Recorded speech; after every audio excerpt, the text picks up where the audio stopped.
Hello everyone, welcome to exam grade. आज की video में हम डिस्कस करेंगे रिसर्च एप्टीट्यूड के प्रीवियस ईयर क्वेश्चंस। तो इम्पॉर्टेंट जो रिसर्च एप्टीट्यूड के आपके नेट एग्ज़ाम के प्रीवियस ईयर क्वेश्चंस हैं उनको डिस्कस करेंगे। ठीक है, जो आपके इंपॉर्टेंट टॉपिक हैं उससे रिलेटेड मैंने यहाँ पे क्वेश्चंस इंक्लूड किए हैं प्रीवियस ईयर के। टोटल 10 क्वेश्चंस हम आज डिस्कस करेंगे। ठीक है, तो स्टार्ट करते हैं। क्या क्या आपके रिसर्च एप्टीट्यूड के क्वेश्चंस हैं 10। तो सबसे पहला क्वेश्चन है आपका, which of the following is an initial mandatory requirement for pursuing research. तो कौन सा आपका पहला जो है रिक्वायरमेंट होना चाहिए अगर आप रिसर्च परस्यू कर रहे हो। ठीक है, सिंपल फर्स्ट स्टेप पूछ रहे हैं आपको रिसर्च का। तो रिसर्च डिज़ाइन प्रिपेयर करना, या लिटरेचर रिव्यू करना, या रिसर्च क्वेश्चन को फॉर्मुलेट करना, या हाइपोथेसिस को फॉर्मुलेट करना। तो यहाँ पे आप देखो कि कोई भी रिसर्च स्टार्ट करोगे तो रिसर्च डिज़ाइन पहले नहीं बनाते हैं, ना ही लिटरेचर रिव्यू करते हैं, तो ये दोनों कैंसिल। हाइपोथेसिस भी हम फॉर्मुलेट नहीं करते हैं फर्स्ट स्टेज में। तो फर्स्ट स्टेज होती है आपकी रिसर्च कंडक्ट करने की, फॉर्मुलेशन और रिसर्च क्वेश्चन, यानी कि क्या आपका रिसर्च क्वेश्चन है, क्या प्रॉब्लम है, किसके ऊपर आप रिसर्च करना चाहते हो। स्टेप्स ऑफ रिसर्च की मैंने एक डिटेल वीडियो बनाई है, वो देख लेना, ऊपर आई बटन पे आ रहा होगा, तो वहाँ से आप देख लेना। स्टेप्स ऑफ रिसर्च में सबसे पहला आपका स्टेप होता है फॉर्मुलेटिंग अ रिसर्च क्वेश्चन। क्या रिसर्च प्रॉब्लम है जिसके ऊपर आप स्टडी करना चाहते हो, क्या सब्जेक्ट है आपके रिसर्च का, तो सबसे पहले हम उसे फॉर्मुलेट करते हैं। ठीक है, तो इसका आंसर है आपका थर्ड। फिर सेकंड क्वेश्चन है, which of the following is the correct sequence of scientific research steps. तो साइंटिफिक रिसर्च अगर आप कंडक्ट करते हो तो उसमें आपका क्या क्या स्टेप्स होते हैं, तो यहाँ पे पूछा है। तो ये एमसीक्यू करने के सिंपल से आपके जो प्रोसीजर होता है सॉल्व करने का होता है एलिमिनेट मेथड, यानी कि जो आपको लगता है गारंटेड कि ये नहीं होगा ऑप्शन, उसको आप एलिमिनेट कर दो। जैसे फर्स्ट ऑप्शन है defining a problem, collecting data. तो एकदम से आप कलेक्ट नहीं करते हो डेटा प्रॉब्लम को डिफाइन करने के बाद, तो ये आपका ऑटोमेटिकली कैंसिल, एलिमिनेट कर दो। सेकंड है लिटरेचर रिव्यू, पहले ही लिटरेचर रिव्यू नहीं करते हैं तो ये भी आपका एलिमिनेट हो जाएगा। उसके बाद है third, defining problem, literature review, hypothesis develop करना, research design, sample designing, data collection, data analysis, testing hypothesis. तो ये हमें सही लग रहा है, तो इसे अभी डाउट में रखते हैं। इसके बाद हम चेक करते हैं फोर्थ ऑप्शन, ठीक है, जिसमें है defining problem, literature review, research design बनाना, sample designing, data collection, data analysis, generalizing. ये भी हमें सही लग रहा है, बट इन दोनों में से ऑप्शन क्या है करेक्ट। तो यहाँ पे देखेंगे हम साइंटिफिक रिसर्च के बारे में पूछा है, जो कि बेसिकली आपका जब भी साइंटिफिक रिसर्च होती है वहाँ पे हम हाइपोथेसिस डेवलप करते हैं। तो इनमें से फोर्थ ऑप्शन में हाइपोथेसिस के बारे में नहीं बोला है, तो फोर्थ ऑप्शन आपका कैंसिल आउट हो जाएगा। तो थर्ड आपका इसमें डेवलप, हाइपोथेसिस को डेवलप भी किया गया है थर्ड स्टेप में, और उसके बाद एंड में उसे टेस्ट भी किया गया है। तो साइंटिफिक रिसर्च में आप हाइपोथेसिस 90% केसेस में बनाते ही बनाते हो, तो इसका सही आंसर है आपका थर्ड ऑप्शन।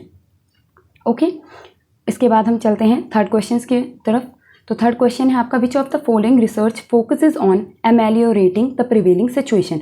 एमेलियोरेटिंग का मतलब होता है मेकिंग समथिंग बेटर, किसी चीज़ को और अच्छा बनाना। ठीक है, किसी चीज़ को और अच्छा बनाना। प्रिवेलिंग सिचुएशन जो एग्जिस्टिंग सिचुएशन है, जो ऑलरेडी है सिचुएशन, उसको हम और अच्छा बनाना चाहते हैं, उसके लिए कौन सी रिसर्च हम कंडक्ट करेंगे। तो यहाँ पे आपके ऑप्शंस हैं, पहला है एक्सपेरिमेंटल रिसर्च, तो ये कैंसिल हो जाएगा, एलिमिनेट करते हैं। एक्सपेरिमेंटल में हम कैंसिल इसलिए कर रहे हैं क्योंकि एक्सपेरिमेंटल में हम cause and effect relationship establish करते हैं इंडिपेंडेंट वेरिएबल और डिपेंडेंट वेरिएबल के बीच में। यहाँ पे कुछ ऐसी बात हो ही नहीं रही है, तो ये आपका ऑटोमेटिकली एलिमिनेट हो गया। थर्ड भी आपका एलिमिनेट होता है फंडामेंटल रिसर्च, जिसमें हम थ्योरी को क्या करते हैं, डेवलप करते हैं, थ्योरी डेवलप करते हैं। तो यहाँ पे भी थ्योरी डेवलप करने वाली कोई बात नहीं है, तो ये वाला भी कैंसिल हो गया। फिर आपके दो जो डाउट में है, अप्लाइड रिसर्च और एक्शन रिसर्च, तो दोनों सेम ही होते हैं ऑलमोस्ट, बट अप्लाइड रिसर्च क्या होता है, वो थोड़ा मोर डिटेल्ड होता है आपका, यानी कि जो आप फंडामेंटल रिसर्च में थियरीज बनाते हो, प्रिंसिपल्स बनाते हो, उनको कहाँ अप्लाई करते हो, अप्लाइड रिसर्च में। अप्लाइड रिसर्च में हम अलग अलग कंडीशंस में जो थियरीज होती हैं ऑलरेडी बनी हुई, उनको अप्लाई करते हैं। बट क्या होता है इनका ड्रॉबैक कि ये इमीडिएट नहीं करती हैं, एकदम से एक्शन में नहीं आती है, बहुत लंबा प्रोसेस हमें करना पड़ता है। एक्शन रिसर्च की बात देखें तो किसने इस टर्म को सबसे पहले दिया था, वो है आपके कुर्ट लेविन करके हैं। इसके लिए मैंने डिटेल वीडियो बनाई है टाइप्स ऑफ रिसर्च में। एक्शन रिसर्च वहाँ पे डिफाइन किया है, एक्सपेरिमेंटल सब रिसर्च को वहाँ पे डिफाइन किया है। उस वीडियो को देख लेना, आई बटन पे ऊपर, वहाँ से आपको मिल जाएगी वीडियो, ठीक है, उससे देख लेना आप। तो कुर्ट लेविन ने इस टर्म को सबसे पहले दिया था, एक्शन रिसर्च को। ये किस लिए बेनिफिशियल है कि अप्लाइड रिसर्च में आपका बहुत टाइम लगता है, एक पूरा प्रोसेस के थ्रू आपको जाना होता है, लेकिन एक्शन रिसर्च में क्या होता है, इमीडिएट रिस्पॉन्स होता है, क्विक रिजल्ट मिलते हैं। क्विकली आप अप्लाई करते हो। इससे आप ये समझ लो कि किसी सिचुएशन को आपको और बेटर बनाना है तो आपके पास इतना टाइम नहीं है, आपको तुरंत ही एक्शन लेना होगा। तो इसलिए इसका आंसर है आपका एक्शन रिसर्च। ये रिसर्च आपके बेसिकली स्कूल या एजुकेशनल इंस्टीट्यूशंस में रिसर्च कर रहे हो तो वहाँ पे ये एक्शन रिसर्च का ज़्यादातर यूज़ होता है। तो इसका करेक्ट आंसर है आपका एक्शन रिसर्च। यहाँ पे स्टेप होते हैं आपके एक्शन रिसर्च के, प्लान करना, फिर एक्ट करना, फिर ऑब्जर्व करना और फिर रिफ्लेक्ट करना। यानी कि पहले प्लान करोगे, फिर उसको एक्ट करोगे, फिर उसे ऑब्जर्व करोगे, फिर उसे रिफ्लेक्ट करोगे। तुरंत ही अगर आपको अपना रिजल्ट नहीं मिलता है उस एक्शन के थ्रू तो आप दोबारा से फिर रीप्लान करोगे, रीएक्ट करोगे, री ऑब्जर्व और रिफ्लेक्ट करोगे। तो ये आपका प्रोसेस चलता रहता है जब तक आपको आपका रिजल्ट नहीं मिल जाता है। ठीक है, तो इसका करेक्ट आंसर है एक्शन रिसर्च। इसके बाद हम देखते हैं next question, what are the steps of conducting action research. तो ये मैंने अभी डिफाइन कर दिया था कि एक्शन रिसर्च कंडक्ट करने के क्या स्टेप्स होते हैं। एक्शन रिसर्च वही क्विक आपको करना है तो आपको जल्दी जल्दी करना होगा। तो इसका आंसर आपका फर्स्ट है प्लान, एक्ट, ऑब्जर्व, रिफ्लेक्ट। बाकी सब आपके कैंसिल हो जाएंगे। नॉर्मल भी सोचो, ऑब्जर्व तो पहले नहीं करोगे एक्ट करने से पहले, प्लान, एक्ट, रिफ्लेक्ट भी पहले नहीं कर सकते हो ऑब्जर्व से, फोर्थ है नहीं। तो फर्स्ट ऑप्शन आपका करेक्ट है, plan, act, observe and then reflect. Okay, तो एक्शन रिसर्च के आपके ये स्टेप होते हैं। यहाँ पे आप प्लान करते हो, एक्ट करते हो, फिर ऑब्जर्व करते हो और फिर उसे रिफ्लेक्ट करते हो। नहीं आया करेक्ट आंसर तो उसे दोबारा से आप इंप्लीमेंट करते हो, दोबारा से रीप्लान, री एक्ट, री ऑब्जर्व करते हो। फिर नेक्स्ट क्वेश्चन है, इन qualitative research paradigm which of the following approach may be considered critical. तो क्वालिटेटिव रिसर्च करते टाइम आपको कौन सी अप्रोच जो है वो इंपॉर्टेंट होती है, कौन सी अप्रोच हम लेके चलते हैं। तो आपके ऑप्शंस हैं जिनमें कि थर्ड और फोर्थ आप डायरेक्टली कैंसिल कर सकते हो क्योंकि प्रोबेबिलिटी अप्रोच कोई नहीं होती, नॉन प्रोबेबिलिटी कोई अप्रोच नहीं होती। दो अप्रोच आप पढ़ोगे, डाउन टू टॉप और टॉप टू डाउन। ठीक है, ये आप लॉजिकल रीजनिंग में भी पढ़ोगे। इसमें मैं पहले बता देती हूँ कि क्वालिटेटिव में क्या आएगा। पहले हम पढ़ते हैं क्वांटिटेटिव में क्या आता है। क्वांटिटेटिव रिसर्च जो आप करते हो, जो कि बेसिकली आप साइंटिफिक रिसर्च होती है, क्वांटिटेटिव न्यूमेरिकल डेटा वगैरह पे बेस होती हैं। ठीक है, तो उसमें हम क्या करते हैं, हमारे पास एक ऑलरेडी थ्योरी होती है। ठीक है, थ्योरी हमें गिवन होती है, हम उस थ्योरी को टेस्ट करते हैं। जैसे मैंने बताया आपको, हाइपोथेसिस बनाते हैं, उसको हम टेस्ट करते हैं। तो यहाँ पे हमारे पास एक थ्योरी होती है, उसको हम टेस्ट करते हैं अलग अलग कंडीशन पे, कि हमारे पास एक जर्नल थ्योरी है, हमें उसे अलग अलग कंडीशन पे लगा के देखना है कि वहाँ भी अप्लाई हो रहा है। तो हम जर्नल से स्पेसिफिक की तरफ आते हैं, यानी कि ऊपर से, टॉप से नीचे की तरफ आते हैं, डाउन की तरफ। तो क्वांटिटेटिव रिसर्च पैराडाइम में top to down approach use होती है। लेकिन वहीं अगर हम बात करें क्वालिटेटिव रिसर्च पैराडाइम की, जो कि आपका क्वालिटेटिव रिसर्च आपके सोशल साइंस रिसर्च में यूज़ होती है। ठीक है, सोसाइटी वगैरह से रिलेटेड इश्यूज जो होते हैं उस पर, तो यहाँ पे हमारे पास उल्टा होता है उसका, क्वांटिटेटिव का स्पेसिफिक हमें गिवन होता है अलग अलग कंडीशन में, पर हमको उनसे एक जर्नल थ्योरी डेवलप करनी है, अलग अलग कंडीशन से जोड़ के एक जर्नलाइज करना है, एक जर्नल थ्योरी को डेवलप करना है। तो यहाँ पे आपका पता चल गया होगा, नीचे से हम ऊपर की तरफ जाते हैं। ठीक है, एक थ्योरी हम डेवलप करते हैं, तो डाउन से टॉप की तरफ जाते हैं।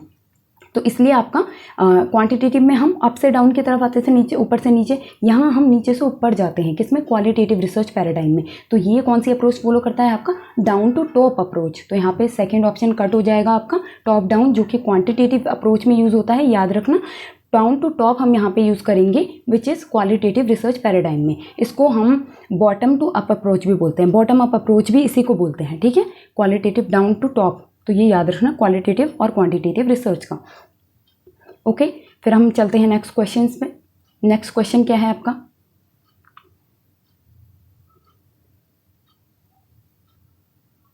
नेक्स्ट क्वेश्चन है आपका, what happens when null hypothesis is rejected. क्या होता है जब आपका नल हाइपोथेसिस रिजेक्ट हो जाता है? हाइपोथेसिस मैंने बताया है एक टेंटेटिव स्टेटमेंट होता है, एक अजम्पशन टाइप का, जिसको हमें टेस्ट करना होता है अपने रिसर्च के थ्रू। ठीक है, सिंपल, इसको मैंने डिटेल में एक्सप्लेन किया है ऑलरेडी एक वीडियो में। ठीक है, हाइपोथेसिस क्या होता है, अभी लास्ट वीडियो गई थी जो। तो नल हाइपोथेसिस को हम HO से डिनोट करते हैं और अल्टरनेट हाइपोथेसिस को H1 से। तो इन्होंने क्वेश्चन में पूछा है कि जब हमारा नल हाइपोथेसिस रिजेक्ट हो जाता है तो हमारा क्या होता है फिर। तो यहाँ पे ऑप्शन है कि research hypothesis will also be rejected. मैं बता दूं यहाँ पे रिसर्च हाइपोथेसिस किसे बोलते हैं, अल्टरनेट हाइपोथेसिस को ही हम रिसर्च हाइपोथेसिस बोलते हैं। ठीक है, ये तो हो गया नल हाइपोथेसिस HO, और H1 नल हाइपोथेसिस को ही हम टेस्ट करते हैं, और एक हम और बनाते हैं अल्टरनेट हाइपोथेसिस, जो कि HO के उल्टा होता है। ठीक है, यहाँ पे ऑप्शन दिए हैं, तो इसका आंसर होगा H1 को ही हम अल्टरनेट या रिसर्च हाइपोथेसिस बोलते हैं। ठीक है, ये क्वेश्चन भी आया था। तो यहाँ पे आंसर होगा, जब आपका नल हाइपोथेसिस रिजेक्ट हो जाता है तो आपका अल्टरनेट हाइपोथेसिस एक्सेप्ट हो जाता है, यानी कि रिसर्च हाइपोथेसिस आपका एक्सेप्ट हो जाता है। ठीक है, ऑटोमेटिकली। तो रिसर्च हाइपोथेसिस मतलब अल्टरनेट हाइपोथेसिस, और जब आपका नल हाइपोथेसिस रिजेक्ट हो तो अल्टरनेट आपका अपने आप ही एक्सेप्ट हो जाएगा। फिर नेक्स्ट क्वेश्चन है, a research intends to explore the effect of possible factors for the organisation of effective mid day meal interventions, which research method would be most appropriate for this study. यहाँ पे बोला है कि एक research जो हम कर रहे हैं उसका मेन ऑब्जेक्टिव है कि एक्सप्लोर करना द इफेक्ट, किसको, इफेक्ट को, किस चीज़ के इफेक्ट को, पॉसिबल फैक्टर्स, उन पॉसिबल फैक्टर्स के इफेक्ट को किन पे, मिड डे मील इंटरवेंशन को इफेक्टिवली ऑर्गेनाइज कर सकें हम। मिड डे मील होता है ना आपका स्कूल में बच्चों वगैरह के लिए जो खाने वाने के प्रोग्राम होते हैं, तो मिड डे मील इंटरवेंशन को हमें इफेक्टिवली ऑर्गेनाइज करना है। तो उनको ऑर्गेनाइज करने के लिए जो पॉसिबल फैक्टर्स हैं जिनके थ्रू हम ऑर्गेनाइज कर सकते हैं, उनके इफेक्ट क्या होंगे, ठीक है, इसको ऑर्गेनाइज कराने में हमें उसको एक्सप्लोर करना है। तो इसके option applied cancel, historical cancel. दो में बच्चे बहुत कंफ्यूज होते हैं, एक्सपेरिमेंटल और एक्सपोज फैक्टो। इसकी एक डिटेल वीडियो है एक्सपेरिमेंटल रिसर्च या एक्सपोज फैक्टो की, वो आई बटन पे दिखेगी, वहाँ से आप चेक कर लेना। तो यहाँ पे मैं डिस्कस कर देती हूँ फिर भी आपको कि एक्सपेरिमेंटल रिसर्च क्या होता है, एक साइंटिफिक रिसर्च, ठीक है। दोनों में डिफरेंस देखना। एक्सपेरिमेंटल रिसर्च में हम क्या देखते हैं, साइंटिफिक रिसर्च, जहाँ पे हम cause and effect relationship establish करते हैं between independent variable and dependent variable, variable के साथ होती है आपकी। तो कॉज और इफेक्ट रिलेशनशिप जहाँ पे हम डेवलप करते हैं, इस्टेब्लिश करते हैं, दैट इज एक्सपेरिमेंटल रिसर्च, ठीक है। तो अब यहाँ पे क्या बोला है इन्होंने कि एक्सपेरिमेंटल रिसर्च में हम ये करते हैं, बट एक्सपोज फैक्टो में इसे हम आफ्टर द फैक्ट रिसर्च भी बोलते हैं। जब कोई चीज़ ऑलरेडी हो जाती है, कोई इवेंट ऑलरेडी हो चुका होता है, उसके बारे में जब हम रिसर्च करते हैं, यानी कि इफेक्ट हो चुका है, हम उसके कॉज के बारे में या उसको एक्सप्लोर करना चाहते हैं इफेक्ट को, उसके बारे में, तो वो होता है एक्सपोज्ड फैक्टो। यहाँ पे क्वेश्चन में कहीं भी नहीं बोला है कि कॉज एंड इफेक्ट रिलेशनशिप के बारे में, किसी पर्टिकुलर इंडिपेंडेंट वेरिएबल के बारे में, किसी पर्टिकुलर डिपेंडेंट वेरिएबल के बारे में, तो हमें यहाँ पे कुछ भी नहीं दिया हुआ क्वेश्चन में, बल्कि बस इतना बोला है कि हम एक्सप्लोर करना चाहते हैं पॉसिबल फैक्टर्स के इफेक्ट को, जो कि होगा on for the organisation of effective mid day meal intervention. Explore करना चाहते हैं, यहाँ ये कुछ चीज़ ढूंढना नहीं चाहते हैं, इस चीज़ को बस एक्सप्लोर करना चाहते हैं कि पॉसिबल फैक्टर जो होते हैं वो किस तरीके से effective mid day meal intervention में हेल्प करते हैं, ठीक है। तो यहाँ पे कोई साइंटिफिक रिसर्च कंडक्ट नहीं हो रही है, साइंटिफिक रिसर्च नहीं है, ठीक है। यहाँ पे हम क्या कर रहे हैं, हम सिंपल से जो इफेक्ट हैं उनको एक्सप्लोर कर रहे हैं, ठीक है। तो एक्सपोज फैक्टो में यही होता है कि हमारा इंडिपेंडेंट वेरिएबल नहीं होता है, हमें पता क्या है, कॉज हमें पता नहीं होता है क्या होता है, ठीक है, हमें इफेक्ट पता होता है, ठीक है, उसके बारे में हम एक्सप्लोर करते हैं या उसके कॉज को फाइंड आउट करते हैं। यहाँ पे हम इंडिपेंडेंट वेरिएबल को मैनिपुलेट भी नहीं कर सकते हैं, मतलब उसे चेंज भी नहीं कर सकते हैं। तो ये डिफरेंस होता है एक्सपेरिमेंटल और एक्सपोज फैक्टो में। इसका आंसर एक्सपेरिमेंटल रिसर्च क्यों नहीं है, एक्सपेरिमेंटल रिसर्च का मैं एग्जाम्पल बताती हूँ आपको कि एक्सपेरिमेंटल रिसर्च का एग्जाम्पल इस तरीके से ले सकते हो आप कि आप कोई ड्रग होता है ना, कोई ड्रग वगैरह मतलब दवाई, कोई ऐसी मेडिसिन है जिसको आप टेस्ट करना चाहते हो कि डेंगू फीवर पे ये क्या किस तरीके से इम्पैक्ट डालती है। कोई जैसे आपने डेंगू फीवर के लिए कोई ड्रग बनवाया या मेडिसिन बनवाई, उसको आप देखना चाहते हो कि उसका डेंगू फीवर पे क्या इम्पैक्ट हो रहा है उस ड्रग को देने के बाद पेशेंट को।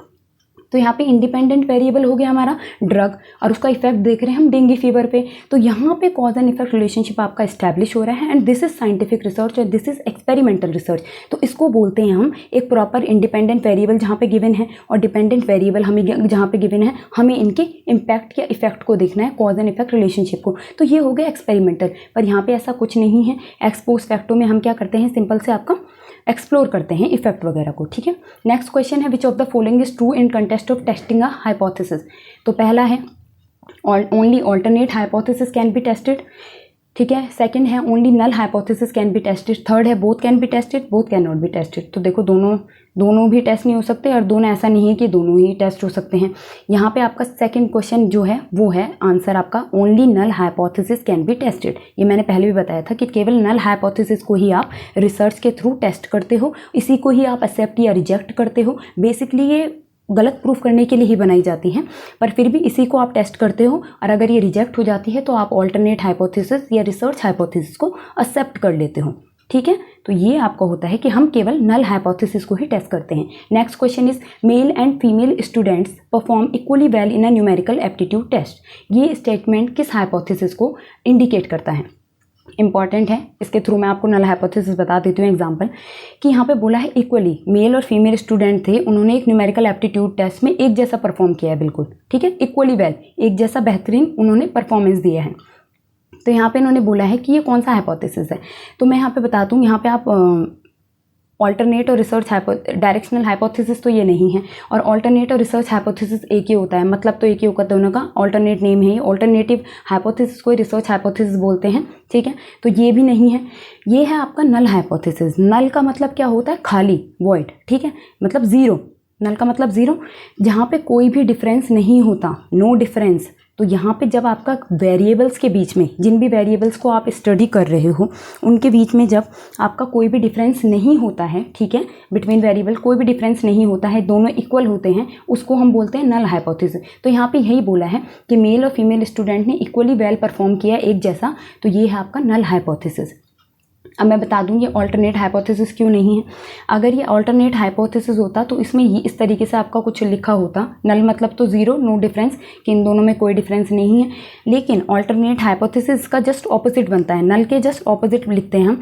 यानी कि यहाँ पे ये लिख सकते थे कि मेल ने आपका ज़्यादा परफॉर्म किया इन कंपेरिजन टू फीमेल, ये हम टेस्ट करने वाले हैं, या फीमेल ने ज़्यादा परफॉर्म अच्छा किया इन कंपैरिजन टू मेल। तो ये होता तो ये ऑल्टरनेट हाइपोथेसिस होता। यहाँ पे नल, यहाँ पे डिफरेंस बताया गया है कि इन दोनों के बीच में डिफरेंस था, एक ने ज़्यादा अच्छा परफॉर्म किया, एक ने कम, ठीक है। तो नल में क्या होता है? कोई भी डिफरेंस जब नहीं होता है वेरिएबल्स के बीच में, that is our null hypothesis, और उसके जस्ट ऑपोजिट बनता है हमारा ऑल्टरनेट हाइपोथेसिस, ठीक है। नेक्स्ट है आपका the issue of research ethics may be considered pertinent to which stage of research. Pertinent मतलब रिसर्च एथिक्स का जो हम वर्ड यूज़ करते हैं वो कौन सी स्टेज, रिसर्च के कौन सी स्टेज पे इम्पॉर्टेंट होता है, कहाँ पे हमें रिसर्च एथिक्स को ज़्यादा ध्यान में रखना है, कौन से स्टेज पे, ठीक है। यहाँ पे जैसे मैं बता दूँ रिसर्च एथिक्स क्या होते हैं आपके। एथिक्स तो आपको पता ही है, थोड़े मॉरल एथिक्स पता है आपको, मतलब रूल्स वगैरह कुछ हो गया आपके, ठीक है। इस तरीके के आपके एथिक्स वगैरह की हम यहाँ पे बात कर रहे हैं कि जैसे आपका रिसर्च आप कंडक्ट कर रहे हो तो वहाँ पे क्या आपको रूल्स, क्या बातें आपको ध्यान में रखनी है, मॉरली क्या ध्यान में रखना है, आपको ऑफिशियली क्या ध्यान में रखना है, ठीक है। ये चीज़ें आपको, ऐसा नहीं कि आप रिसर्च उठा के आपने ऐसे कर दी, ऐसा नहीं कर सकते हो आप, आपको बहुत सारी चीज़ों को ध्यान में रख के चलना होता है, रूल्स रेगुलेशंस को। जैसे आप प्लेगरिज्म को नहीं, मतलब किसी की कॉपी नहीं कर सकते हो पूरी मिला के, ठीक है, रिसर्च में। उसके अलावा आप क्या नहीं कर सकते हो, आप बिना रेफरेंस के किसी का मटेरियल यूज़ नहीं कर सकते हो, आपने रेफरेंस नहीं दिया, साइटेशन नहीं दी है प्रॉपर, ठीक है। इसके बगैर आप रिसर्च एथिक्स कुछ आपके होते हैं ना, एथिक्स मतलब एक तरीके के आप समझ लो, एक मतलब मॉरल वैल्यूज़ आप बोल सकते हो कि आपको ये चीज़ें ध्यान में रखनी है। तो जब प्रॉब्लम डिफाइनिंग की स्टेज होती है उसमें हमें ज़रूरी नहीं होता, सैम्पल कलेक्टिंग के स्टेज में भी नहीं, डेटा एनालिसिस के भी स्टेज में नहीं। जब हम अपनी फाइंडिंग्स, मतलब जो हमने रिसर्च पूरी कंडक्ट कर दी, उसका जो हमें रिजल्ट मिला, ठीक है, सब कुछ डेटा एनालिसिस करके, सब कुछ हमें जर्नलाइज वगैरह करके जब हमें फाइंडिंग्स मिलती हैं कि हमें एक्चुअल में रिसर्च करके हमें क्या रिजल्ट मिला है, उसको जब हम रिपोर्ट करते हैं, ठीक है, जब हम उसको रिपोर्ट राइटिंग करते हैं, जब हम उसे पूरी तरीके से, अब एक थीसिस वगैरह बनानी है, तो उस टाइम पे जब आप रिपोर्ट कर रहे हो उन फाइंडिंग्स को, अपनी रिजल्ट को, उस टाइम पे आपको रिसर्च एथिक्स का ध्यान रखना होता है कि हम किसी का कॉपी ना कर दें, ठीक है, बिना किसी को रेफरेंस दिए हुए किसी का मटेरियल यूज़ ना करें। बहुत सारे एथिक्स में होते हैं आपके, ठीक है। मॉरली आप समझ लो कि हमें ऐसा नहीं करना चाहिए रिसर्च करते टाइम। तो वो सारी चीज़ें किसी, मतलब आप कैंडिडेट या पार्टिसिपेंट जो आपके इन्वॉल्व हैं डेटा कलेक्शन में, उनकी प्राइवेसी को आपको ध्यान में रखना है, उनकी एनोनिमिटी को ध्यान में रखना है, ठीक है। तो ये सब चीज़ें रिसर्च एथिक्स में आती हैं। तो वो आपका रिपोर्टिंग फाइनल स्टेज होता है, आपका फाइंडिंग्स को रिपोर्ट करना, जो आपका रिजल्ट का टोटल कंक्लूजन निकल के आए, उस टाइम पर आपको ध्यान रखना है रिसर्च एथिक्स, जब आप फाइनली उससे रिपोर्ट कर रहे हो। तो ये थे आपके 10 इंपॉर्टेंट क्वेश्चंस, ठीक है। होपफुली आपको अच्छे से समझ में आ गए होंगे। फिर भी अगर कोई आपको कन्फ्यूज़न होती है किसी क्वेश्चन में तो आप कमेंट्स में पूछ लेना, मे बी अगर कहीं पे मिस्टेक हुई हो तो मुझे बता देना, ठीक है। बाकी वीडियो अच्छी लगी हो तो लाइक कर देना, चैनल सब्सक्राइब कर देना और वीडियो को शेयर कर देना, ठीक है। Thank you for watching the video and see you soon.